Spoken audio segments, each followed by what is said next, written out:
Indonesia adalah negara jutaan UMKM ya. Ekonomi kita tuh banyak didrive oleh UMKM. Sayangnya nggak banyak dari UMKM kita yang tahu apa yang harus dilakukan untuk bisa bawa bisnis ke skala selanjutnya. Halo, saya Ignatius Untung, selamat datang di Marketing.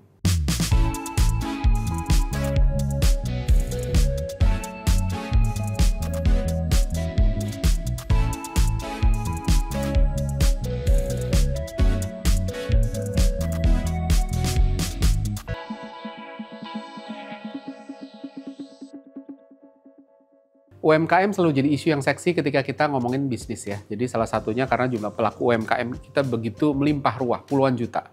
Namun ironisnya, nggak banyak kesempatan untuk para UMKM bisa belajar tentang gimana mereka bisa drive bisnis. Nah, trikinya berbagai macam kesempatan belajar dari mereka yang proper ilmu marketingnya, kekurangan konteks UMKM. Ilmunya lebih banyak untuk perusahaan besar, strategi yang dibagiin lebih banyak dengan konteks perusahaan besar, membutuhkan budget besar termasuk branding. Di sisi lain, mereka yang bisa ngebawa konteks UMKM, ilmunya terlalu pragmatik dan miskin framework, sehingga akhirnya jadi cuma kayak to-do list, nih lakuin ini, lakuin itu. Akhirnya cuma bisa dicontek bulat-bulat oleh pelaku UMKM. Ini jadi bahaya karena akan jadi sama satu pemain dengan pemain yang lain, dan karena orang nggak dapat esensi yang paling mendasarnya itu tadi ya. Nah, banyak konten saya pun yang konteksnya banyak untuk brand besar, saya mengakui. Walaupun sebenarnya esensinya bisa diaplikasikan untuk jenis apapun. Karena seringkali saya ngomongin framework. Apa benar marketing untuk perusahaan besar dengan UMKM beda? Hari ini kita buktiin ya. Dan saya akan pakai framework yang paling populer untuk perusahaan besar, yaitu marketing mix 7P, 7P. Siapa bilang framework ini nggak bisa digunakan untuk UMKM? Anyway, buat Anda yang bisnisnya bukan UMKM, silakan simak juga karena framework ini universal banget ya. Nah, P yang pertama apa? Saya selalu start dengan produk, gitu kan. Ini P yang selalu paling depan secara sengaja. Saya percaya bahwa bangun bisnis setelah mengetahui profil konsumen, kita harus mulai dengan nemuin ramuan produk yang paling jitunya apa. Sayangnya nggak sedikit pemilik brand yang nggak memulai dengan P yang satu ini secara ngelotok. Mereka buru-buru ngulik komponen P lainnya. Dan akhirnya ngeluangin waktu jauh lebih lama di P yang lain. Simply karena sebenarnya produknya aja belum ajak, belum ngelotok gitu ya. Nah, kenapa memulai dengan produk adalah sesuatu yang masuk akal? Marketing bisa bantu banyak hal. Tapi marketing punya keterbatasan untuk bisa menyelesaikan produk issue. Kalau masalah produk ya nggak bisa. Apalagi marketing strategi yang baik, bisa jual produk yang busuk. Bisa nggak? Nggak bisa. 1 kali 2 kali bisa. Selalu ada aja yang bisa dalam tanda kutip ditipu. Tapi apa terus-terusan bisa ditipu? Brand is all about perception and perception will match reality. Product quality adalah realitas. Dan kalau produk quality-nya di bawah standar, maka brand juga susah dibangun. Dan ketika brand equity-nya rendah, maka penjualan pun tidak akan sustainable. Nah, apa yang harus dilakukan dari produk? Gimana bisa unggul? Setidaknya beda, gitu ya. Bukan berarti produk yang nggak unggul itu atau nggak berbeda gitu, itu nggak laku. Nggak. Banyak produk yang nggak unggul dan nggak berbeda bisa laku. Air mineral, apa bedanya sih? Sama aja. Permasalahannya tanpa keunggulan, PR kita nanti akan lebih sulit untuk bikin konsumen balik lagi. Begitu juga ketika nggak berbeda. Gimana konsumen mau ingat gitu ya. Nah, yang menarik, berbeda juga nggak harus selalu dilihat dari produk itu sendiri. Produk yang sama dengan framing berbeda bisa punya value yang berbeda. Contohnya Post-it gitu ya.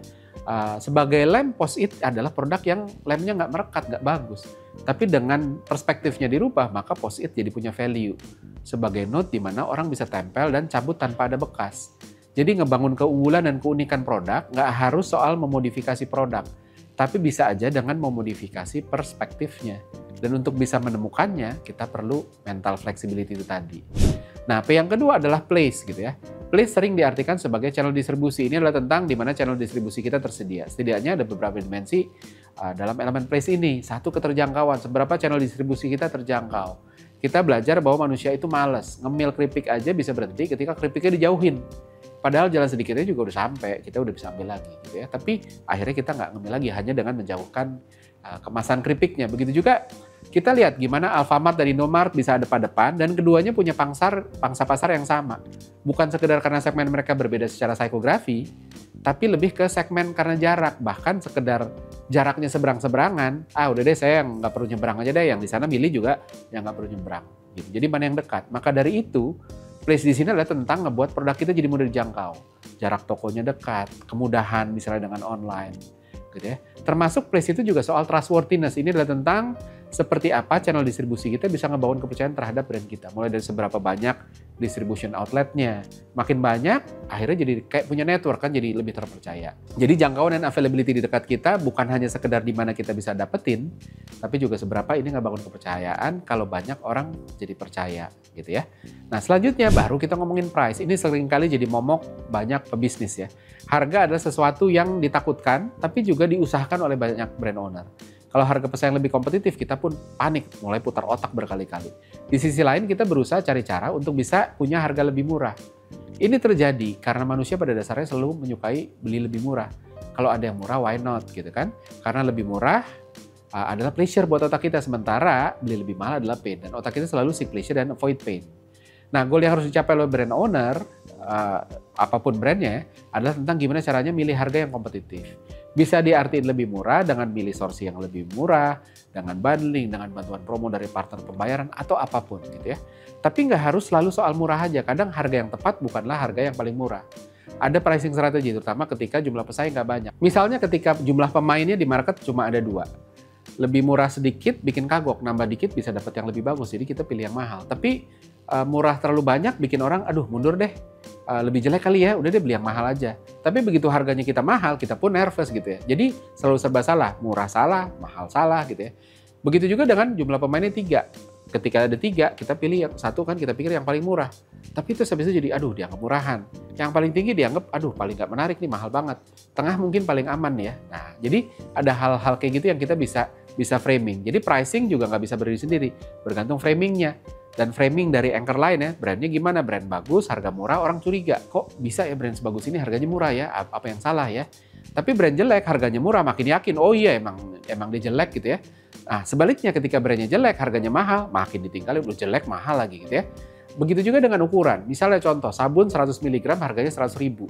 Artinya kan 1 mg-nya 1.000 gitu ya. Nah produk kita, sabunnya kita jualan produk, tadi kompetitor 100 mg 100.000, sekarang produk kita 100 mg harganya 110.000, jadi kan lebih mahal. Nah kalau kita menaruh ukuran atau harga yang langsung bisa di-compare, maka akhirnya kita dengan mudah kelihatan mahal. Kalau kita geser ke 90.000, kemasannya 81 ml gitu. Per mililiter masih sama sebenarnya, tapi nggak bisa dibandingin secara langsung karena yang satu 90.000, yang satu 100.000, yang satu 81 mili, yang satu 100 mili. Jadi jelas absolute number-nya lebih kecil dan ini bisa di framing untuk nggak bisa dengan mudah dibandingkan bahwa oh ini lebih mahal nih kan gitu ya. Nah, P yang selanjutnya lagi adalah physical environment. Ini adalah tentang tampilan dari hal-hal yang physical, outletnya, websitenya, account Instagram, bahkan sampai ketampilan foto, packaging, dan sebagainya. Prinsip don't judge book by its cover tuh nggak berlaku, karena pada dasarnya otak manusia adalah tentang survival. Dan survival adalah tentang cari apa yang berbahaya sehingga bisa dihindari, dan apa yang pleasurable sehingga bisa dikejar. Dan dengan banyaknya informasi yang diekspos, maka otak manusia harus dengan cepat bisa memberi meaning ini pada apapun yang dihadapi, termasuk brand. Dan cara menilai ini pain atau pleasure adalah dengan memprediksi. Kalau nggak diprediksi, nanti bisa terlambat nanti.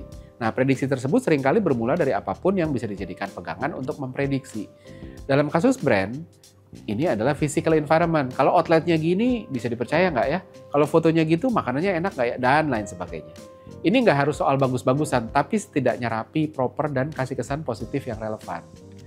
Nah, selanjutnya lagi people. Ini salah satu elemen yang paling penting dan paling nggak butuh biaya.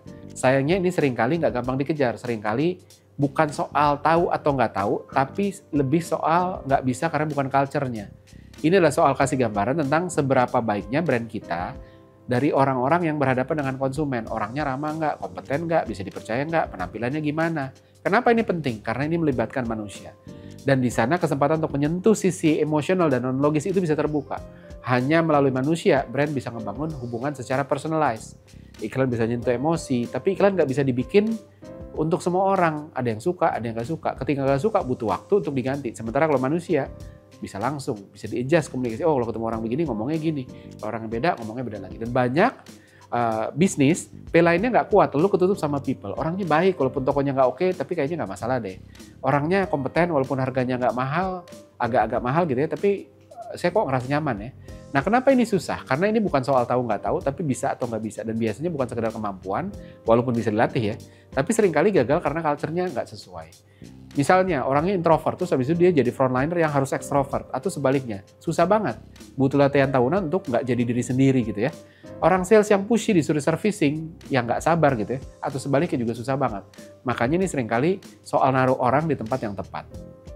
Selanjutnya lagi ada proses. Seringkali ini nggak jadi kendala untuk UMKM karena bisnisnya relatif simpel ya, sehingga prosesnya relatif nggak mengganggu. Gimana proses belinya, bisa pesan dulu baru ambil, atau antrinya gimana, pilihan metode pembayarannya gimana. Nah, tapi walaupun ini nggak jadi kendala, ini bisa jadi salah satu keunggulan karena nggak banyak pemain yang mikirin ini. Padahal kalau ini bisa dibikin lebih efisien, bisa lebih baik. Misal antri, ini hal yang sepele tapi bisa bikin orang nggak nyaman. Makanya bisa memperbaiki hal ini akan bantu banyak sekali orang untuk tetap beli gitu ya. Nah, terakhir adalah promotion. Sengaja saya taruh di belakang karena baiknya formulanya dulu beres, baru amplifikasi. Semua yang di atas tadi ya, itu kan soal formula. Product, price, place, people, process, physical environment. Itu kan soal formula. Kalau itu semua udah beres, baru mikirin promotionnya tuh apa sih? Which itu adalah soal amplifikasi. Jangan kebalik. Banyak yang kebalik, belum apa-apa udah mikirin promotion. Logikanya clear dulu sama apa yang mau dijual, baru jualan. Promosikan soal jualan ya. Nah, ada dua komponen. Pertama adalah exposure saliency. Ini soal gimana pesan yang disampaikan. Bisa nyampe. Pakai channel apa sih? Flyer, spanduk, sosmed, atau apapun. Dan soal seberapa intens kelihatannya. Kan nggak bisa cuma sekali keluar, karena orang butuh repetisi untuk ingat.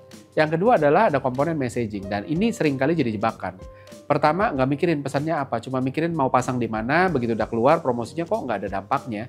Lalu channel yang disalahin. Padahal channel itu kan cuma corongnya aja. Kalau pesan yang diomongin melalui corong itu nggak oke, maka juga nggak akan works. Yang kedua adalah ada juga yang udah mikirin pesan gitu ya. Tapi lebih fokus sama apa yang mau diomongin ketimbang apa yang menarik untuk konsumen. Komunikasi itu kan bukan soal ngomong. Komunikasi itu soal ngomong dan mastiin apa yang diomongin itu didengar dan diingat sama target audiensnya. Syukur-syukur menggerakkan, jadi consider, jadi beli. Nah, kalau fokusnya cuma sama apa yang mau diomongin, ya akhirnya konsumen nggak nangkep atau nggak ingat. Nah, ketika 7P ini kita jaga dengan konteksnya apapun ya, mau bisnis besar, mau UMKM, akhirnya kita bisa ngembangin bisnis apapun itu dengan lebih terarah. Dan building blocks ini juga kita bisa identify nanti, oh kalau ada yang nggak oke, part mana yang perlu diberesin. Oke, seperti biasa ada kuis pertanyaan sebagai berikut. Berikut ini adalah hal-hal yang sejalan dengan penjelasan di video ini kecuali A. Business owner baiknya mematangkan produk terlebih dahulu sebelum explore P yang lain. Produk yang unggul membantu kita mengefisiensikan P yang lain. B. Harga bisa menentukan framing terhadap brand kita, begitu juga sebaliknya brand bisa membuat framing terhadap pricing. C. Physical environment adalah tentang lingkungan sekitar outlet kita. Penting untuk brand memilih dan menata lingkungan di sekeliling toko kita agar memberi kesan positif. D. Banyak brand owner yang menganggap remeh frontliner, orang-orang yang berhadapan dengan konsumen, dengan menempatkan orang-orang dengan kompetensi rendah di sana, padahal justru mereka jadi wajahnya brand kita. E. Secara urutan promosi baiknya diletakkan di belakang setelah P yang lainnya siap. Karena kita baiknya start dari formulanya dulu baru ke amplifikasinya melalui promosi. Dapatkan hadiah buku Brain dan Brand untuk satu orang terpilih. Sertakan jawaban Anda di kolom komentar ya.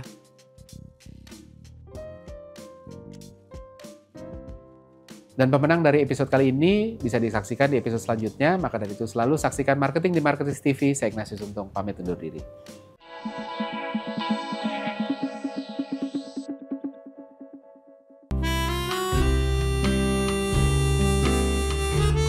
Gimana? Seru-seru kan videonya? Kalau suka, jangan lupa komen dan like ya. Masih banyak juga nih video-video yang keren-keren lainnya, gitu kan? Dan jangan lupa subscribe juga Marketers TV di sini nih.